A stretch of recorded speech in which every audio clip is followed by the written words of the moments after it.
Kasus penemuan produksi dan peredaran uang palsu di kampus UIN Alauddin, Makassar, Sulawesi Selatan, disebut bukan kasus kriminal biasa.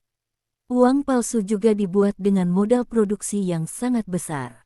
Mesin cetak uang palsu itu sempat berada di teras gedung perpustakaan selama beberapa hari, sebelum dimasukkan ke dalam ruangan.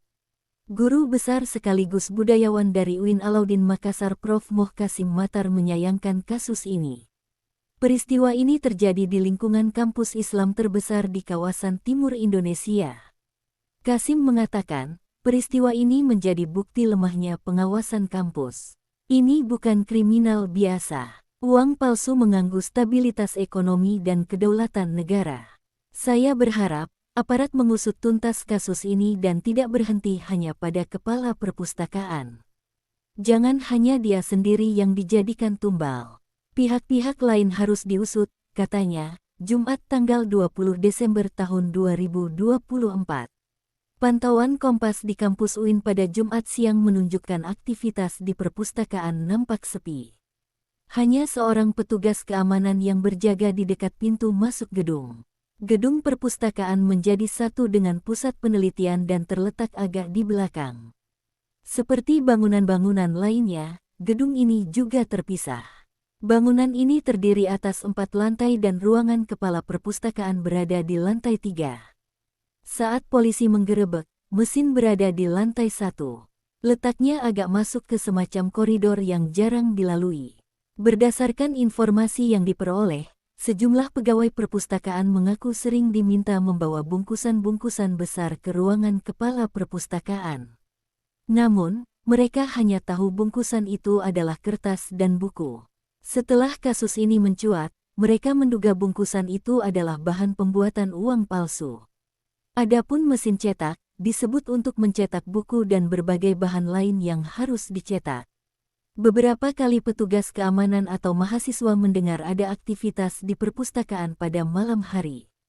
Pernah ada peristiwa seorang karyawan menemukan uang pecahan Rp100.000 di sekitar perpustakaan sebanyak 6 lembar. Hal tersebut disampaikan kepada kepala perpustakaan. Namun, jawabannya uang tersebut palsu dan disobek. Sebagai pimpinan, Kasim mengatakan, rektor harusnya sering-sering berkeliling ke pelosok-pelosok kampus.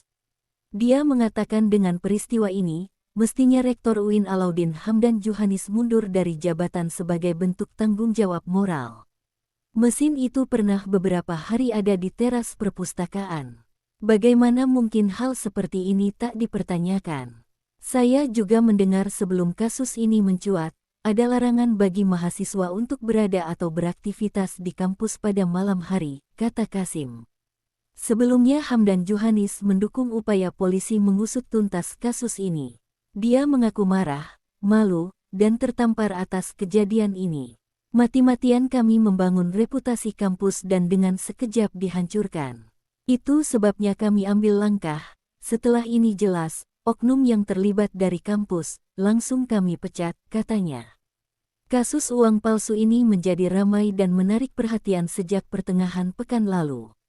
Polisi sendiri sudah mulai mengendus sejak awal Desember tahun 2024. Pengungkapan kasus ini bermula saat seorang tersangka melakukan transaksi jual-beli menggunakan uang palsu di daerah Goa.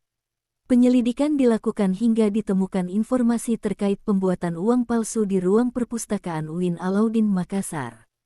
Polisi lantas menggerebek perpustakaan UIN Alauddin Makassar.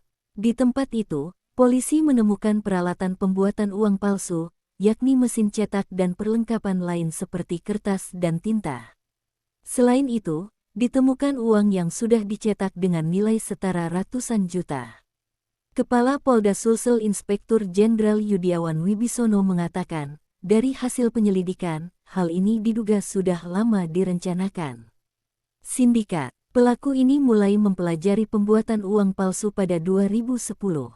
Mereka, kata Yudiawan, punya penyandang dana sekaligus aktor intelektual. Pada Juni tahun 2022, mereka sepakat memproduksi uang palsu. Oktober tahun 2022, para pelaku membeli alat cetak dan pesan kertas. Mei tahun 2024, mereka mulai produksi di sebuah rumah di Jalan Sunu. Karena sudah mulai membutuhkan jumlah lebih besar, maka pelaku memesan alat yang juga lebih besar. Alat ini dipesan di Cina senilai 600 juta rupiah, kata Kapolda. Alat ini kemudian dimasukkan tersangka AI, yang juga kepala perpustakaan, ke kampus UIN di Goa saat malam hari. Untuk memobilisasi alat yang berat ini, para pelaku menggunakan forklift atau alat bantu mengangkat benda berat. Pada Minggu kedua November tahun 2024, mereka mulai menyerahkan uang palsu setara nilai 150 juta rupiah kepada pendana yang juga otak sindikat. Lalu disusul 250 juta rupiah dan 200 juta rupiah. Saat mendengar aksinya terendus, mereka menghentikan aktivitas. Namun, diduga uang palsu ini sudah banyak yang beredar di masyarakat. Sebanyak 17 tersangka sudah ditahan terkait kasus ini. 2 tersangka berasal dari UIN termasuk kepala perpustakaan. Ada pula karyawan bank BUMN, aparatur sipil negara, hingga politisi. Polisi masih mengejar sejumlah orang yang disebut sebagai otak dan juga pendana. Salah satunya adalah politisi yang pernah menawarkan uang palsu ini kepada partai politik untuk menjadi calon kepala daerah.